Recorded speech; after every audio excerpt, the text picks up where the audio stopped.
हाय students. मराठीमध्ये मी तुम्हाला एक छोटीशी स्टोरी सांगणार आहे. एक ना गौरव नावाचा स्टुडंट होता. तो खूप हुशार होता.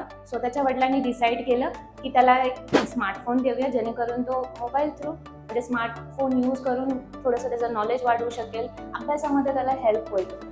स्टार्टिंगला असंच झालं. गौरव खूप एक्सायटेड होता, नवीन मोबाईल मिळाला. त्याचा वापर तो अभ्यासासाठी करू लागला.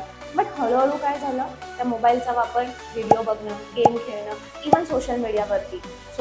सोशल मीडियावरती दिवसभर 5-5, 6-6 तास त्याचे जाऊ लागले. आणि परिणाम काय झाला, तर अति मोबाईल वापरल्यामुळे त्याचे डोळे दुखायला लागले, डोकेदुखी स्टार्ट झाली. अल्टिमेट त्याचा परिणाम त्याच्या एक्झामच्या मार्क्सवरती झाला. त्यानंतर गौरवला रिअलाइज झालं की कोणत्याही गोष्टीचा अतिवापर हा नेहमी नुकसानकारक ठरतो.